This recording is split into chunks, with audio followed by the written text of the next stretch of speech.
Welcome to this special edition of Daytime Ottawa on Rogers TV. I'm so excited. We're down here at Madahoki Farm helping celebrate National Indigenous Peoples Day and, of course, all weekend long celebrating the Summer Solstice Indigenous Festival. As you can see behind me, the place is packed already. So many exciting things that are coming up over the next 3 days, and that's why I'm starting with my first guest, who has an incredible team, but she's also the CEO of Indigenous Experiences and the artistic and creative director of the Summer Solstice Indigenous Festivals. Welcome.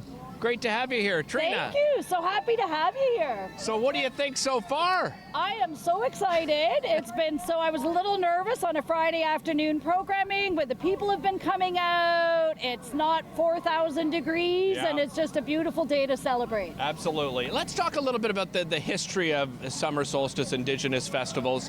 It eventually came here to this beautiful farm, but tell us a little bit of the background. Yeah, so we started, maybe 24, 25 years ago as a little National Aboriginal Day celebration. We kind of gathered our community, had a feast, maybe a concert at night, and it's really grown over the years. And now, we see more than 30,000 people here at the site, and we do 30,000 more off-site, and we're just able to reach so many more people. It's really grown. How did it come here, in particular at Madahoki Farm?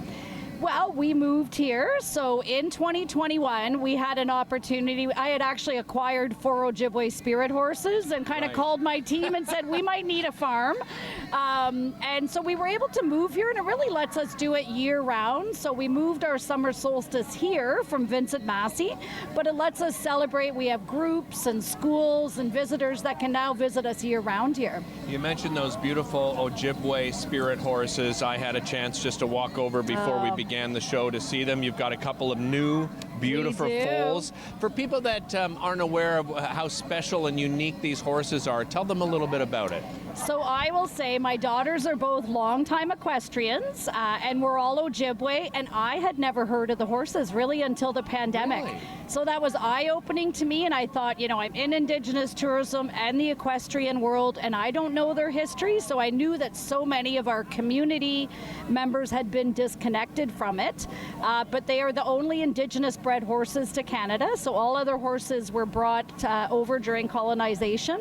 And they were wild. They roamed our forests like the deer and the moose, and we almost lost them in the 70s. It went down to 4.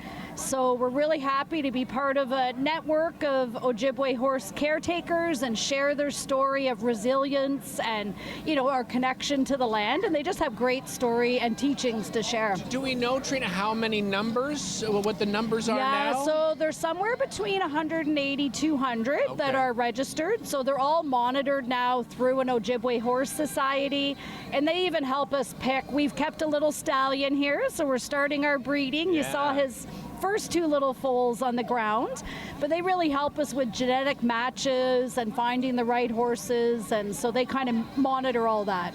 Let's talk about some of the highlights. I mean, we can hear in the background just some of the performances, right? There's tons of entertainment. Let's talk about some of the highlights. So what are some of the highlights for you coming up this weekend? So every year, even while I'm here at Solstice, I'm getting excited for what we can do that's new. So, we have so many favorites returning. Of course, our powwow, our family fun zones, interactive art workshops, our cultural showcase. You hear the beautiful Six Nations women singers behind me. But we like to add something new every year too, so we're doing a really fun glow-in-the-dark powwow dance party with DJ Shub tonight after the powwow when it gets dark. And weather pending, a beautiful drone show of our 7 grandfather teachings in the sky as well. So we love to try something new every year. You also have, so many, you mentioned the workshops, but activities. You've got a family fun zone. This is the nice thing, right? It's a very welcoming space. You invite families to come down here. As far as families are concerned and bringing young kids here, what do you have available to them? An important part is that it's all free. We do have a couple of paid programs, but for us it's really important to be free so we can invite all families down here, and there's no barriers to, their entry and the kids being able to enjoy everything. We also have free parking waiting in shuttles at Algonquin College to arrive here. So, this is an important time for our community to come together and celebrate, but it really allows us in a really fun, upbeat environment just to kind of share and celebrate with all of our neighbors who we are as Indigenous people. Yeah. There's obviously, we're talking specifically about what happens over the weekend, but Madahoki Farm, it is open year-round. You've got some really special and unique experience for people. Tell them what you can expect sort of on a regular basis coming here to the farm. It's a lot quieter on a regular basis. It is not jam-packed like true, this. But it's still special. It is special. And, when people enjoy that, they come. We have a legacy trail where, it's a really accessible, easy little short trail, but it introduces our 7 grandfather teachings, what all of the natural plants and medicines were used for. They just kind of will come and picnic and enjoy, watching the Ojibwe spirit horses. And of course, we have a marketplace, so it's all open Thursday to Sunday throughout the year. And there's over 60 Indigenous makers, so you can always find the perfect gift in the marketplace. And again, speaking of marketplace and artisans, so you've got many artisans that are coming here over the weekend. Just talk a little bit about the importance to them, Indigenous artisans, to be able to showcase their incredible skill and talents and the beautiful pieces that they create. That's it. And so, because everything's free, we encourage everyone to support our Indigenous economy. So a lot of these, makers, they just create the most beautiful work, and they work year-round on it to bring it out to the powwow trail, events like these. And it can be everything from moccasins and beadwork, to dream catchers, to homemade candles with our sacred medicines like sweetgrass in it. So there's over 50 vendors out there, plus 10 food vendors. So you can take some bites and try an Indian taco and, find that perfect little souvenir as well. Nice. You mentioned, there are some paid events that are happening. I had the good fortune just a little bit earlier of joining the Long Table Lunch.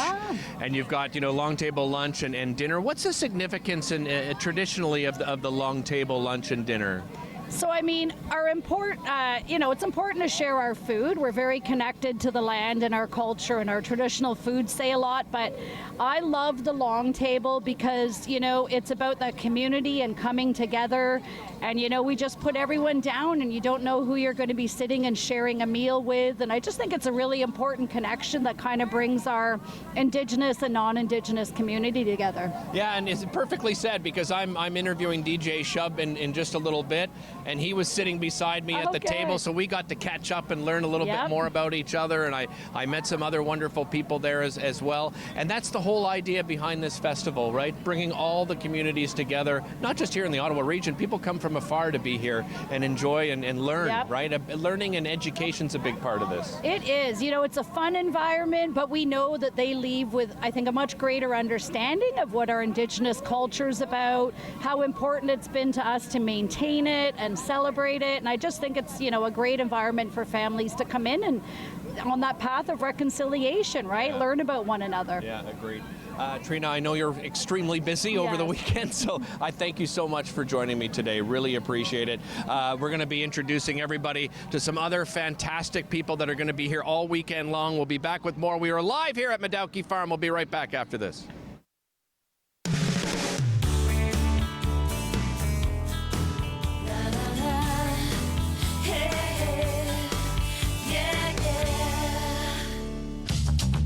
This program is brought to you by Ignite TV. Now you're in command. Visit Rogers.com for more details.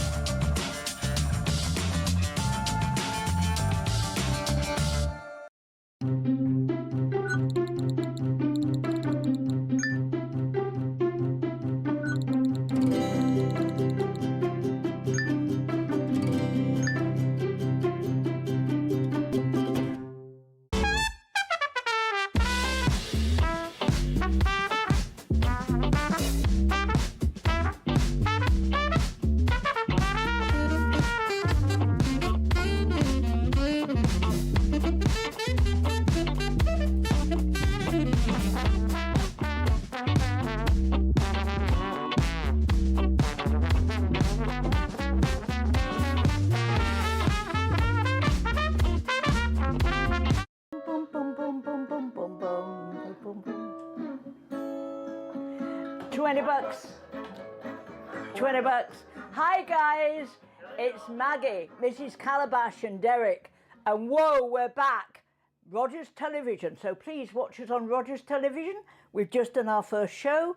It was Anytime Shrimp Special and an Asian salad. So please, remember, Rogers Television, Mrs. Calabash cooks. I'll see you guys. You're invited to join us for the next Ottawa Business Matters. Lots of great guests for you, including Wendy Stephenson. She is the city manager for the city of Ottawa, and she's got lots to say that you'll want to hear. Join us then. Join us for season 4 of Simply Cooking by Chef, Sunday nights at 8 o'clock, right here on Rogers TV.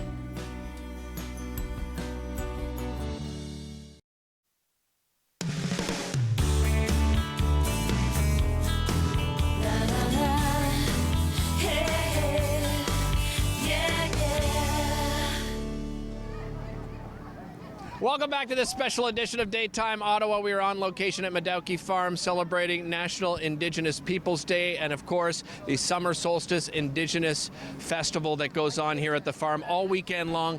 Tons of things to learn about, a lot of interesting things about learning about culture and some amazing artisans here. And my next guest does some incredible work. He is an Algonquin canoe and wigwam builder. Chuck Commanda joins me here on the show. Welcome, Chuck. Great to have you here. Well, welcome, Derek. Welcome, hi, Canada. Chuck, this goes back many years for yourself. Tell me about your earliest memories of learning to build. Would have been about 12 years old. I started learning with my grandparents. I'm one out of maybe 15. Just ask you to bring it a little closer there, Chuck. There you go. Yeah, I was one of about 15 grandchildren that took it seriously. Okay. Became their main helper. And one of the main, I guess the most photographed birch bark canoe in the world is at the Canadian Canoe Museum. And I'm on their national board. Right. And the significance of that canoe, to me, is that was one of the first ones I learned with my grandparents. And then I was fortunate enough to be commissioned to build my own there, and it sits beside theirs now. What an honor. Yeah, and to me that signifies now that the circle is complete. Right. I'm no longer the student, I'm the teacher now. A big part of it too, I guess in the beginning, is you learned how to harvest bark. Tell me about that process and how that works. Okay, so the elders used to tell us that the sign that the bark was the best to peel would have been when the firefly started. Oh, really? Which would have been about 2 weeks ago. Okay. And so it takes 1 or 2 weeks for them to come in to peak. Then the window opens to peel the bark. So we have about a 3-week window now where we'll harvest the bark. So I imagine, that's a pretty busy time. Are there many people then involved? Because just getting the bark in general to build something, right. That's a lot. That's a lot of work. It is. But as far as I know, there's not very many people that have picked up that craft. Right. So which makes my job a little bit easier, so to speak. Right. Every year since the 150th anniversary of Canada, it's been getting busier and busier to the point where I'm actually turning down canoe bills. Really? Yeah. And I think part of the thing you were telling me just before we went live, Chuck, is you get to show people this tradition and educate the next generation. How important is that to you? Well, it's important because we want that to continue. I've been asked that in the past, why is that? Well, my experience of going on Indigenous communities to do canoe builds, there's always that feeling of despair, which to me leads to addictions. Now, when we get on site and we start building the canoe with the help of the youngsters, that despair now is replaced with pride. Right. So, and then more and more now we're getting into the Catholic school board, so there's less and less Indigenous kids. Right. Yeah. But what's important now is these kids, they want to go out and actually do something to protect the earth, and to me that's the most significant. How long does it take to build a canoe? How many hours goes into it? Well, from beginning to end, and if you're asking me about harvesting, so once we source the material, it's about 2 weeks to prepare everything. Okay. And there's 5 types of wood that goes into a canoe making. And so obviously the most important one will be the birch. Then there's the cedar and ashwood, ironwood for ironwood nails. Right. And then the root, which binds everything from a spruce tree. So once we get all those, then it takes us about 2 weeks to prepare everything. Then I get on site, and it's anywhere from 10 to 15 days. How long would they last traditionally? Oh, well, I've seen some there 200, 250 years old. Wow. It's incredible. Well, you're also a wigwam builder, and I think there's probably a misunderstanding out there between a wigwam and a teepee. What is the difference between the two of those, Well, Chuck? the teepee was more of a plains people, I guess, living quarters. Right. Compared to ours. Ours was more almost like an igloo style. You know? Yeah, kind of a dome style to it, right? Yeah, so it was the weather, so to speak. And if you look at the one if you look at the one that we made here, it's the white is on the outside. It's almost like a camouflage too. Yeah. Yeah, you wouldn't be able to. You'd have a hard time picking it up in the woods. What goes into making a wigwam? Well, there's only 3 materials now. We're looking at the white birch again. And now all the framework is maple saplings because they tend to bend easier and they're long and skinny. Right. And then obviously there would be the sinew. Traditionally it would have been harvested from the animal, the sinew. Oh yeah, Yeah. of course. So today we're compassionate when it comes to hunting. Yeah. So we won't do that. We'll go out and we'll purchase man-made sinew.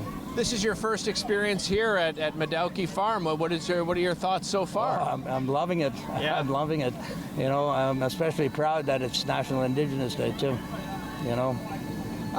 Tell me, whereabouts are you from, Chuck? Tell me a little bit about your upbringing. Well, I'm an Algonquin from Kitigan-Zibi, Quebec. Okay. Yeah. I left home 30 years ago, and I found my sobriety 29 years ago. Congratulations. And so I'm really proud of that. And now I live in a little town just east of Ottawa, the birthplace of Guy Lafleur. Oh yes, I know exactly what you're talking about. Yeah. So, moving forward, you know, in the future, like how often do you expect to be building? You know, are you planning on sort of touring and traveling and doing more education around it? Yeah, it's mostly educational purposes.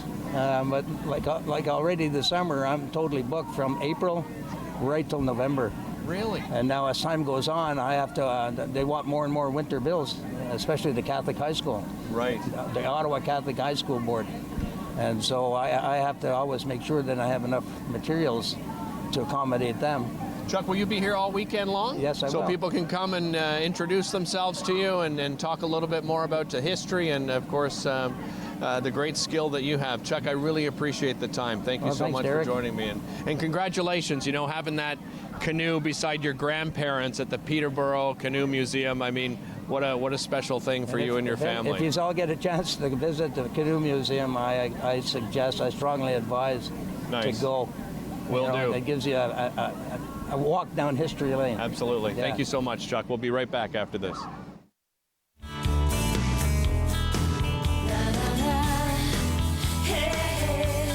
Think it's okay to drive high? Think again. Drug-impaired driving is as illegal as drunk driving, and in Ontario, the penalties are the same. If police suspect you're driving under the influence of drugs of any kind, or a combination of drugs and alcohol, and you fail a roadside test, your license will be suspended immediately for up to 30 days. You'll pay a penalty of $198.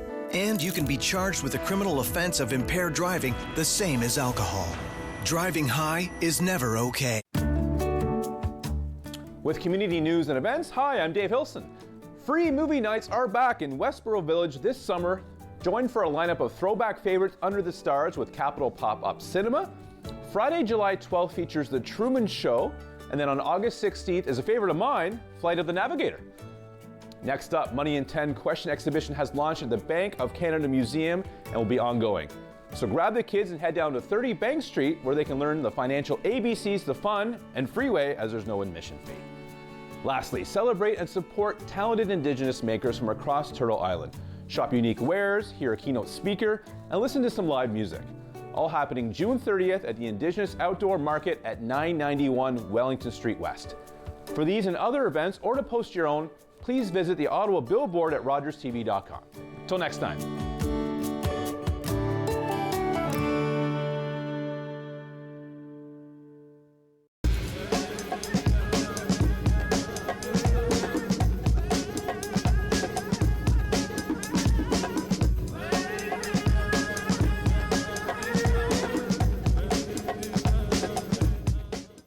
watching an interesting local show on Rogers TV and you want to know more, that's when you head to rogerstv.com. Our website provides more information about our programs, our hosts, our schedule, and about how you too can get involved with Rogers TV. Visit us online at rogerstv.com.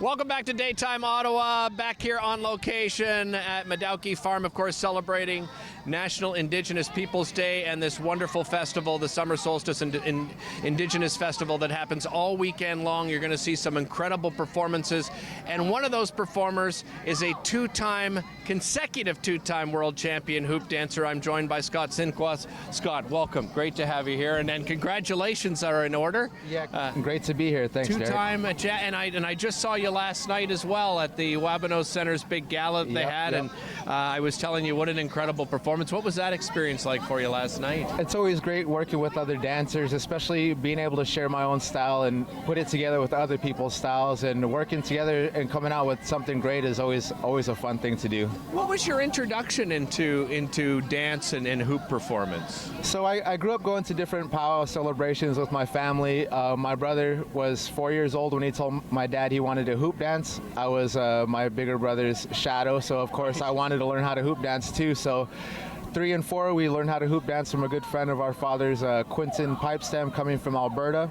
And every year he would come back for the hoop dance contest. He would give us new hoops and add to our routine, and since then we kind of just took off from there.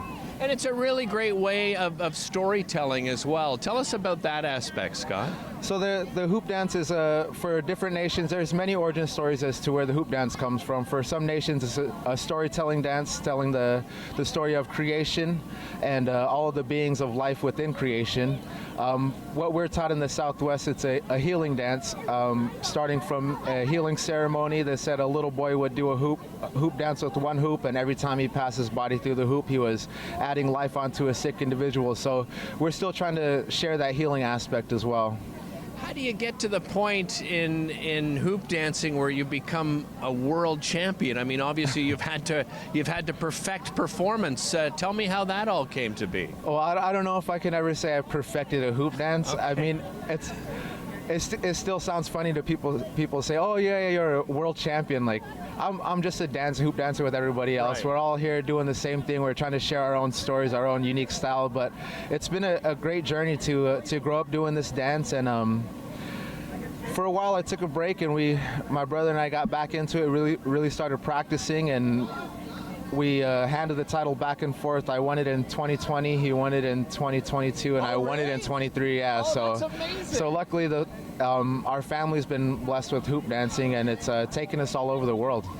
Yeah, I want to talk about that as well, because you travel as a trio. Is that right? Yeah. Whenever we all work individually, but if we can all do something together, we're jumping on the chance to do it. So I mean, the summer we're up here in the Ottawa area. We're doing different places. We're going to Sagamuk powwow. We've been in Montreal. We're here in Ottawa with the Indigenous experiences here at the Madahoki Farm. We get to enjoy Northern Cree at the Summer Solstice powwow. So it's always a great experience. Yeah, because you're also a powwow dancer yourself. My understanding is you're also a champion. Is it fancy war dance? Yeah, I do the men's fancy war dance as well. Tell me what that, because there's different categories. So how would you describe that particular category? So the men's fancy war dance, it's one of the more contemporary dances. I want to say just over 100 years old.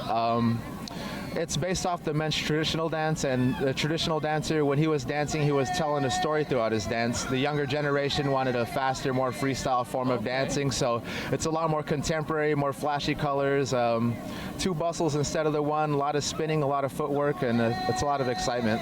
Are you competing this year in the competition powwow? Yeah, I'm looking forward to a jam. I don't know if I'll compete, but I'm looking forward to dancing. I found it's interesting because, I've spoken to other people about competition powwow, and they describe it as you're not necessarily competing against each other, you're competing against the drum. Is that exactly? Is that right? Yeah. When we're dancing out there, we're taught that we're dancing with one another. We're not dancing against each other. Everybody's out there sharing that same positive feeling. Everybody's dancing for healing, dancing for a good way of life, to celebrate that we're here living this beautiful life. And now that there's competition powwows, the drum groups are stepping it up, and they got all these trick songs. Oh, really? So when it comes to Northern Cree, like, I'm excited to dance to them, but I'm like, oh man, they got some crazy trick songs. I'm about to get bucked off. There's a lot of significance to the dress as well. What you're wearing here, is there any particular significance? Yeah, so the outfit I'm wearing here was all constructed. All this sewing was made by a good friend of our family's, Yolanda J. Yazzie, coming from Dene Nation in New Mexico. A lot of the sick designs on the outfit coming from the Southwest. A lot of our ceremonies, our dances are for moisture and rain, because our people were farmers a long time ago, so moisture feeding our fields, in turn feeding our people. Right. So these are water designs here. These are meant to represent the turkey feathers that we use in the Hopi culture for our time of prayer. And then these are rain clouds to represent the moisture. So within my outfit, I'm always dancing for rain and trying to send that moisture back home to our people. Nice, nice. Want to talk a little bit about the significance of you being here on this particular day, and of course throughout the entire weekend. How meaningful is it to you to be here at this magnificent farm performing for all different communities from around, not just the Ottawa region, right? They come from afar. Definitely. It's a big privilege and an honor to be here in this land. Coming from Arizona, again, it's a beautiful life to be able to travel and share these dances, these songs that were passed on to us.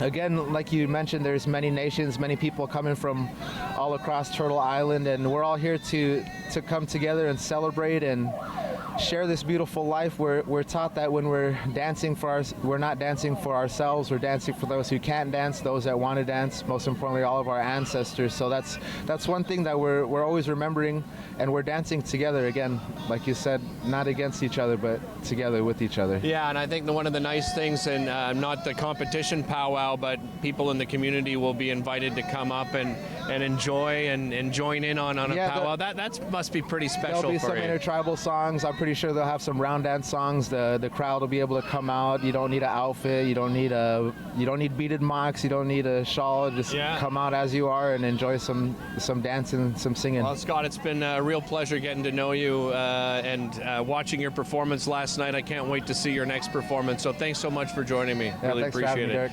Don't go anywhere. We'll be back. We're here, as I said, live on location at Madahoki Farm. We got lots more coming up right after this.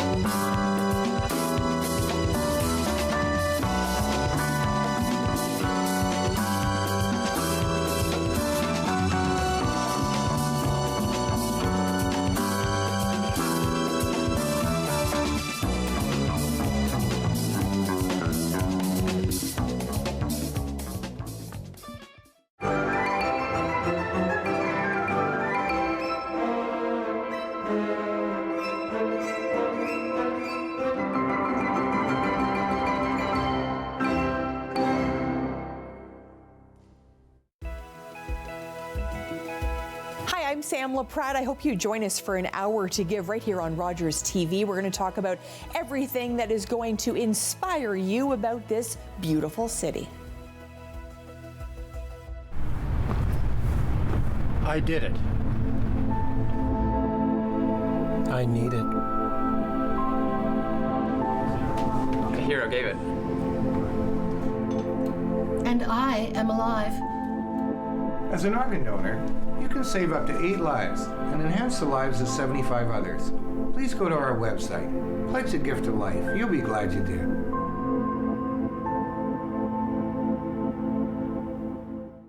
Every year, dozens of Canadians are killed or seriously injured because they take risks around railway tracks.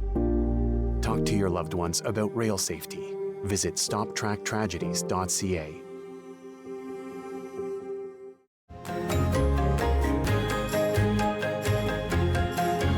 Join us for the new season of Ottawa Storytellers, right here on Rogers TV.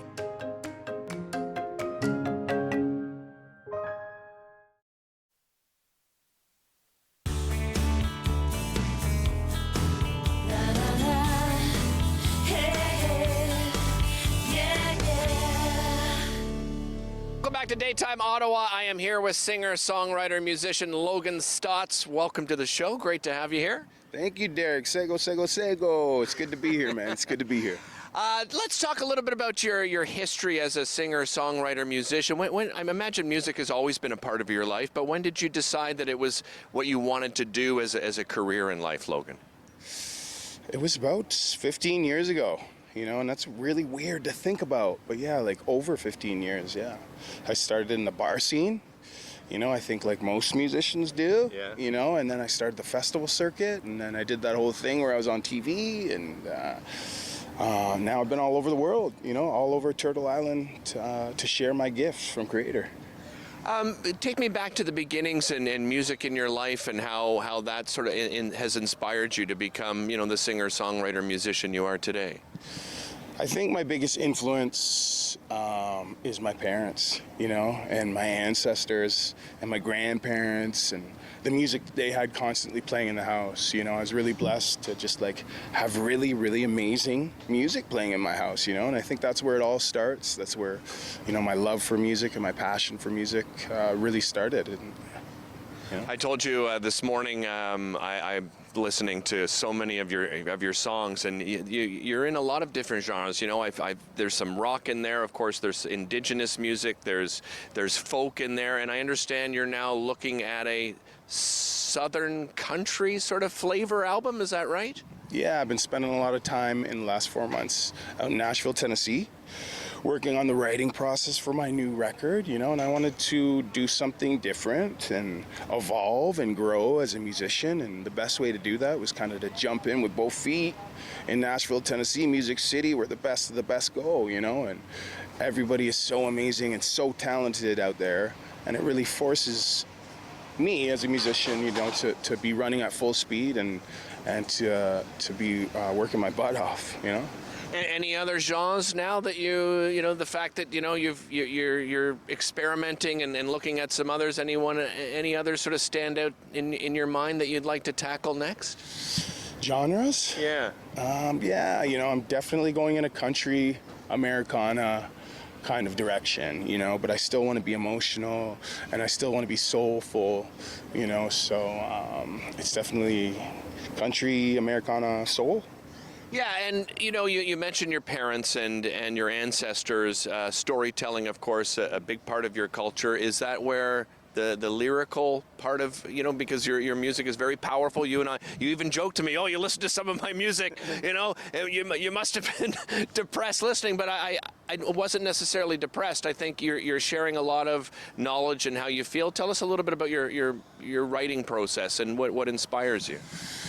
Music for me is medicine. You know, and when I was growing up, I kind of was searching for a place that I belonged, you know, and music was the one place that I really knew that I belong, you know, and it's the one place that I know without a doubt that I'm directly connected to Creator, you know, so I'm often singing about that process, my process of reclamation that I've been on, you know, this process of just like walking in that good way, you know, on that red road.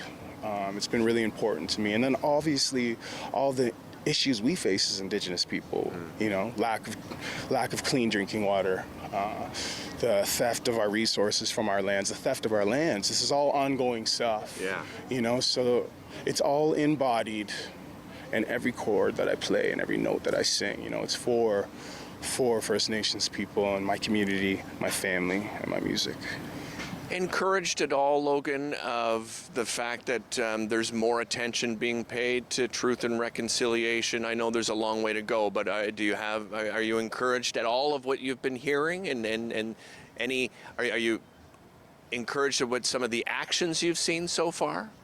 Yeah, you know, I've been very encouraged, and I've been across Turtle Island, you know, to different front lines across Turtle Island, and I've seen some amazing things. You know, I've seen people stand up together, you know, for our lands, for our women, for our waters, you know, people of all races and creeds, you know, and that's a beautiful thing, to be in those spaces of resistance and see people working together and going against the grain, you know, and doing it for the greater good.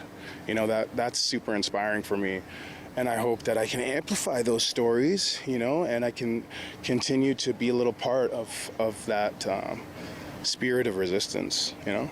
What has your travels been like? You know, we all traveled. You in your travels, you know, how significant has it been to introduce yourself to different cultures, or even, you know, different indigenous peoples in different parts of the world?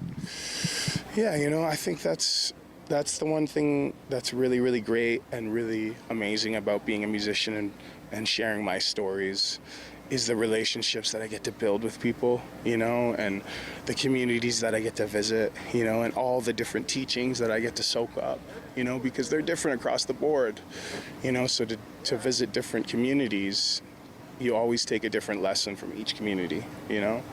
So I've been all over Turtle Island, and I hope to, you know, continue visiting every community that I can, and I hope people keep, you know, letting me play these sad songs. What about advice you would give to young aspiring people in youth and indigenous communities or other underrepresented communities? What advice would you give to them?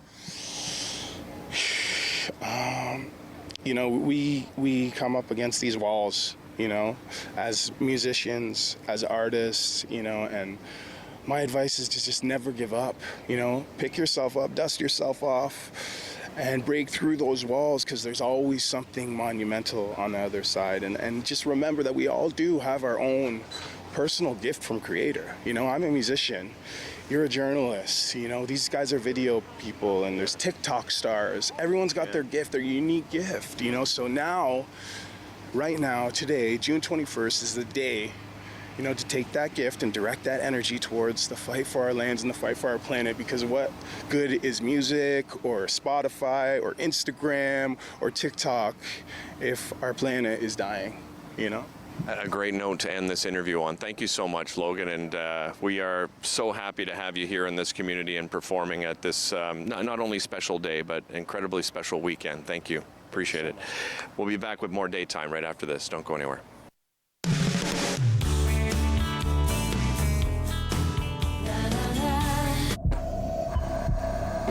This is a man's heart, a heart in desperate need of medical attention.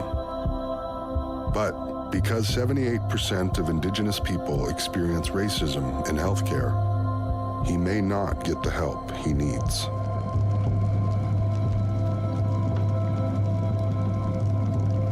Become an ally. Rise above racism in healthcare.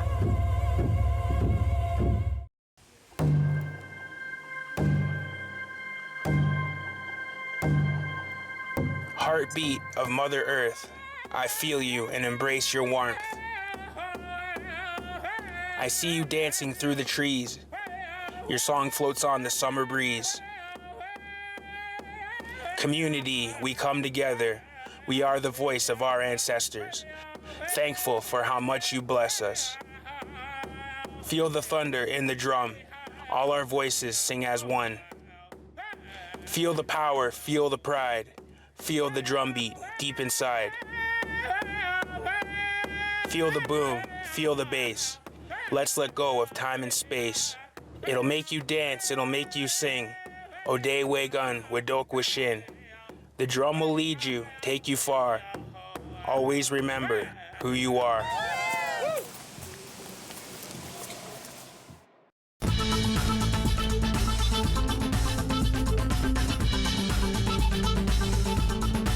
Watch Podium exclusively on Rogers TV.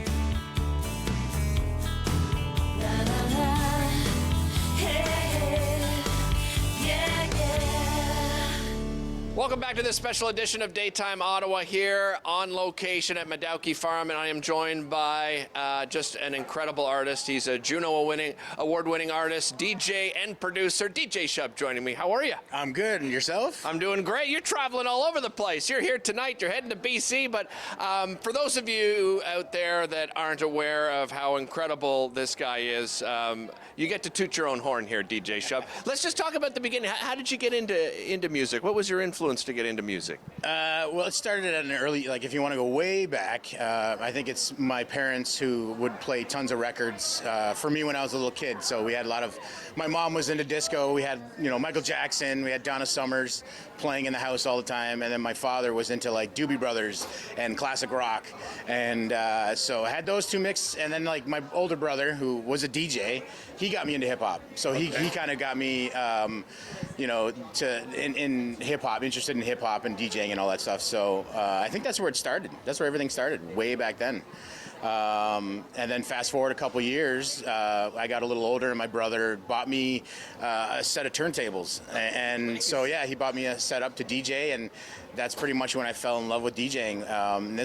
This is going back in like 1997, 96, 97. So what a great older brother, man. That's like one of the greatest gifts I've heard of all time. Yeah, shout out to my big brother, Chris. He's responsible for all of this. So a lot of people, DJ Shub, that watch, DJs perform and they don't understand the skill involved. Can you just describe that to people at home that want to say, what are you doing? It's all, on laptops now. It is a great skill, though. Yeah, I mean, like if you're an old school DJ like I am, like I said, I've been DJing for close to 20 years now. So I started DJing before everything was kind of digital.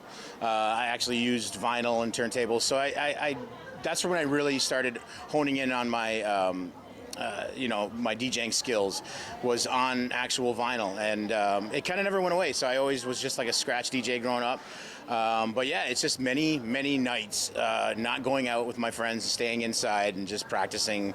And I give props to my parents too, because a lot of noise was coming out of my bedroom, all out of vinyl noise and clicking and bass and all that stuff. Yeah. So I give them props for keeping it together and not telling me to go and get a real job. Props to the parents out there. My parents, same thing. I want to be in film and television. They're like, oh goodness, yeah, what are you doing? No, they were great as well. Then you started competing. Tell me about competition as a DJ. Yeah, that was fun. It was a huge part of my career anyway, because I thought after once I get to that level, what do I do now? So, but yeah, I started competing, battling, and DJing in 2003. 2004 is when I entered my first battle. I didn't do very good.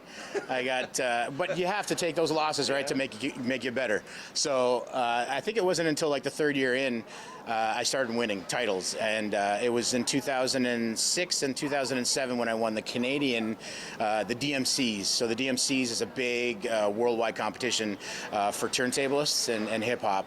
So I represented Canada at the World Finals in London, England, which was really cool. So it was like the DJ Olympics over there. So I was up against like, China, Japan, Germany, France. So they all have amazing DJs. So yeah, it was quite the experience for sure. Absolutely. And then A Tribe Called Red, right, comes along. Tell me what that experience was like for you. Yeah, A Tribe Called Red comes, it just ruins everything for it. No, I joined them, and I actually came out here to do a showcase. They used to throw parties out here at Babylon a long time ago at this club that was downtown. Great club. Yeah, classic, a legendary club. They used to throw, they called the Electric Powwow.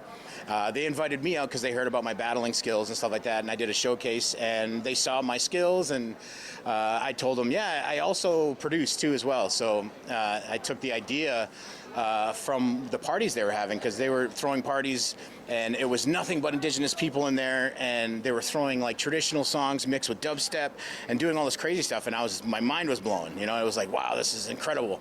So I took that idea and then just produced tracks that turned out to be what's called now powwow step. Yeah, so you're known as the godfather of powwow step. So for those that aren't familiar with powwow step, describe it to people. Powwow step is a mix of traditional powwow music and contemporary electronic music. That's the easiest way to kind of tell that recipe. But it's now become, powwow has become mixed with all kinds of different genres. Like I got a friend who does it with house music, powwow techno, powwow house. I got a friend who does it with orchestral music. So it's awesome. It's a genre that started like this, but now has exploded, which is really cool to see. And be a part of that ride is really cool. Well, and you're doing a pretty cool performance here tonight. Tell everybody what they can expect from your performance here this evening. Well, it's something that I guarantee you've never seen before or heard before. I've never seen it before, so I'm experiencing it for the first time. The glow-in-the-dark powwow should be pretty cool. It's going to be at night. We have Thielen, a good friend of mine, who's doing the hoop dancing, and he's got some cool LED hoops that's going to be out. And everybody's going to be in glow-in-the-dark stuff, and it's going to be, we're going to have so much fun. I can't wait. Hopefully the weather stays good. It looks pretty good. It's looking pretty good, so we're good. We're going to be good. We had a little sprinkle here, but I think it's going to pass. Electronic music, really has come a long way. You're seeing full festivals now with electronic music. You must feel great, being sort of a pioneer in that genre. What do you think about that? The growth you've seen in electronic music? Very cool. It's been very cool. So in the early days when we started touring and started doing festivals, we were still doing festivals, and you'd see people out in the audience with headdresses on, like non-Indigenous people with headdresses and war paint, and it was kind of not really a cool thing for us, So we kind of made that apparent to these festival promoters and said, hey, listen, guys, there's something that needs to be done here.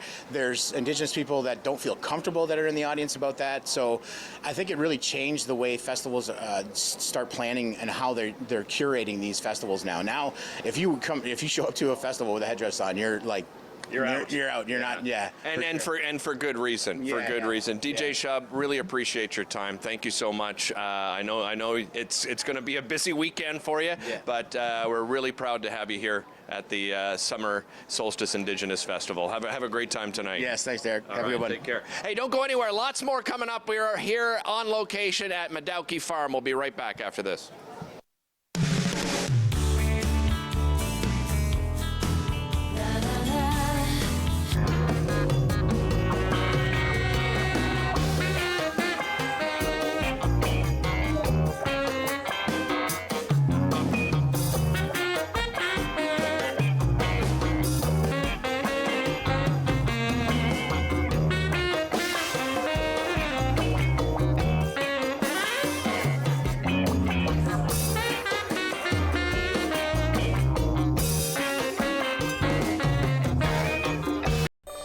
You're invited to join us for the next Ottawa Business Matters. Lots of great guests for you, including Wendy Stephenson. She is the city manager for the city of Ottawa, and she's got lots to say that you'll want to hear. Join us then.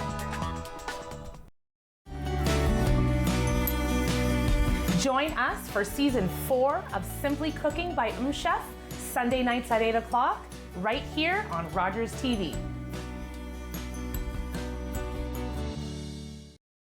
Hello, I'm Liz Dowdswell, Lieutenant Governor of Ontario. In 2008, carbon monoxide, a deadly invisible gas, killed an entire family in our province. That tragedy led to a new law requiring homes with potential CO sources to have alarms. John Gignac's family members passed away that day, and he shares his story to save others. Please make sure you have working CO alarms in your home. Protect your family today.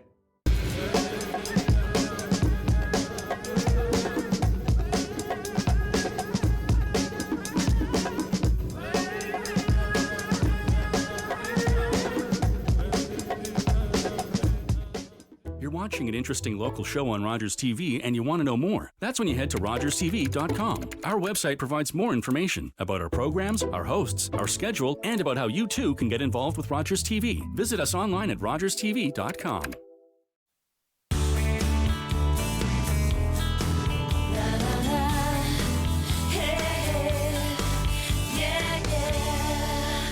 Welcome back to this special edition of Daytime Ottawa. We are on location at Madahoki Farm, and I am joined by Cultural Ambassador Rayanna White Duck. It's great to see you again. How you doing? I'm doing really good, Derek. How are you? I'm doing great.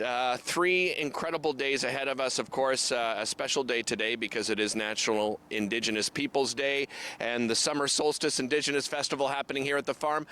Talk to me a little bit about your role here, Rihanna. Well, I'm the Senior Cultural Ambassador here at Madahoki, and I've been working for the organization for about 14 years. So I really grew up here. I really got to see the Ottawa Summer Solstice Festival kind of grow up with me. So that's been really interesting. But my role here is to make sure that we are doing things culturally appropriate way and making sure that we're giving an authentic Indigenous experience. One of the biggest attractions, and we're excited at Rogers TV, is the powwows. And we'll get to the competition powwow in just a moment, but wanted to start with, because there's some special committee powwows that are happening tonight. Tell me the significance of those, how they differ. That's right, Derek. There is going to be the committee specials that start this evening. And so while it is a competition powwow, community members can host a special.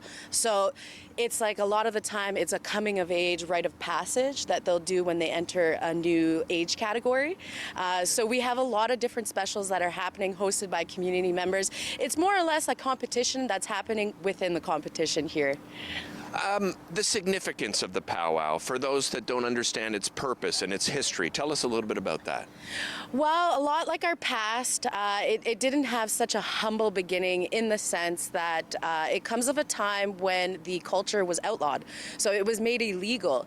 So what ended up happening, there was a gentleman named, well, I don't know if I can call him a gentleman, but there was a man named Wild Buffalo Bill who took Indigenous peoples from their community and brought them from European village to European village. And as we're a very resilient people, we've kind of taken back our songs, we've taken back our dances, and we turned it into something that's beautiful. It's an opportunity every weekend to travel to a different location, get to know the locals in those areas, building better relationships with our brothers and sisters.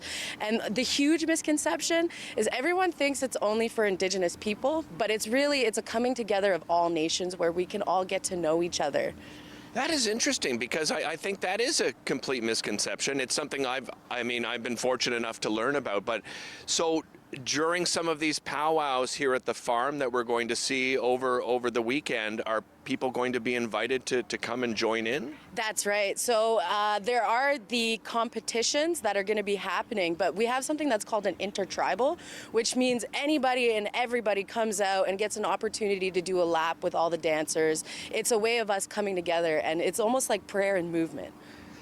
Let's go to the competition powwow, because again, this is something I want you to sort of give viewers an idea, because these are judged, there's prizes involved, monetary prizes. As a viewer, as a spectator, what should you be looking for? What are the judges looking for exactly? Well, the way we do powwow is you're not competing against other dancers. What's really cool is that you're kind of competing with the drum. So it's like the dancers versus the drum. And so we're making sure when you're judging that everybody's dressed appropriately, nice and secure. We're also making sure that they're coming in at their grand entries, because there's multiple throughout the weekend. We're also making sure that everybody's hitting those beats appropriately. So it's a really it's a hard job, and I'm hard pressed. I don't want that job, thank God. So you're not judging? No, I won't be judging. I won't be judging this weekend. You mentioned the dress. Again, is there a significance to each person's individual dress that they would wear during a powwow? Yes, absolutely. So we have many different categories with many different styles, male and female. And each one of those different styles has a very sacred cultural background to it, a reasoning why we did it. I could sit here, but we don't have that kind of time, Derek, to go through all the different dance styles. No, we don't. But there are a lot of different categories, and then different age groups as well for different demographics? Yes, absolutely. So what's really fun is we start off with the tiny tots, which is all the young children that will get to go out and strut their stuff. And then we go into our teen categories. Now, what's really exciting is they have the most energy, the best cardio, if you will. So they move really fast. And then on Saturday in the evening, we'll move into the adult competition. And then we have some specials happening also throughout the evening of tomorrow. Just have a couple of seconds left. Just want to ask you quickly, what are you looking forward to to the most over the next 3 days? I would be very hard pressed to pick, but one of them is going to be the Glow in the Dark party happening with DJ Shub. Super excited to participate in that. I'm also really excited to host the Rogers special that's going to be happening, but also the drone show. That is something miraculous that if you've never seen it, you have to see it, Derek. You're a singer and a dancer yourself. Tell me a little bit about your history in song and dance and what you like about it. Well, I grew up in Ottawa, so I didn't have an opportunity to kind of grow around the culture like if I was living on reserve. But I came into it a little bit more as an adult. And so something you take for granted is all that knowledge that you're supported and around within your community. I kind of had to wing it and figure it out as I go along, but I started off as a French cultural ambassador here at the farm. Okay. And then later progressed into dancing, and then now starting to get a little bit more comfortable with my voice and singing. Well, and it must be great too being here at the farm and being surrounded by elders and learning more about your culture and these things that I imagine you felt you were missing in your life. Yes, absolutely. Well, now as it turns out, I am a knowledge keeper within the community, so I have big responsibilities in terms of water and the care for our community of Kitigan-Zibi. Well, have an absolutely incredible festival. Always appreciate your time. Thank you so much. Don't go anywhere. I'll be back to wrap things up right after this.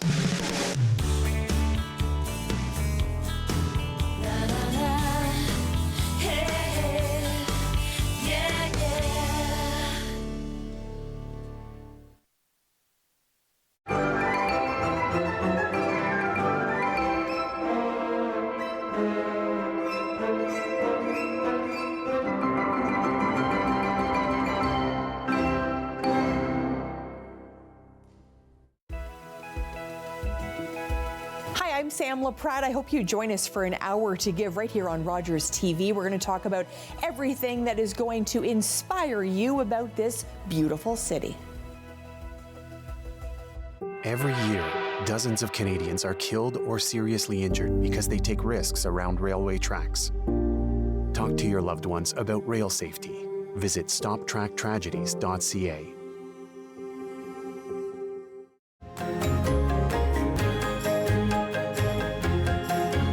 Join us for the new season of Ottawa Storytellers, right here on Rogers TV.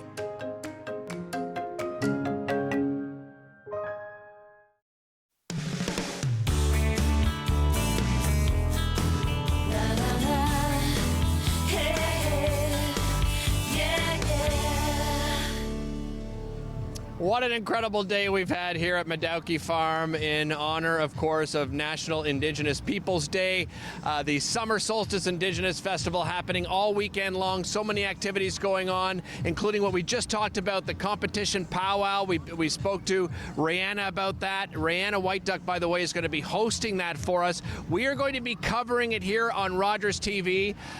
Check out our schedule online, rogerstv.com, to find out when we're going to be airing that. As you can see here, food, music, art, storytelling, the marketplace. We've got some incredible Indigenous artisans that are going to be here, the big drone show that's happening here, some fabulous cuisine. They've got a number of different food vendors as well that you can come down and enjoy. Bring the entire family down here because it is free. They've got a park and ride shuttle that's coming from Algonquin. So if you're looking at, parking, because it's going to get packed down here, so if you can, park at Algonquin College, take advantage of that shuttle to come on down here. Again, that's happening Friday, Saturday, Sunday here at Madahoki Farm. It'll be an absolutely incredible experience. Have a fantastic weekend, everybody, and we'll see you next time here on Daytime.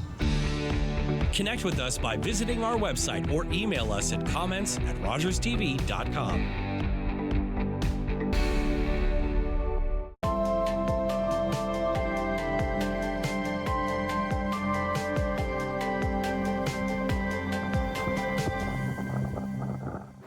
And roasted the most perfectly golden brown marshmallow you'd ever seen. And the crowd went wild! Rogers TV invites you to let your imagination roam as we present you with a new season of Ottawa Storytellers. Each week, we'll bring you a collection of original and creative stories presented for children of all ages. Join us for the new season of Ottawa Storytellers right here on Rogers TV. Join us Monday to Friday on Daytime Ottawa as we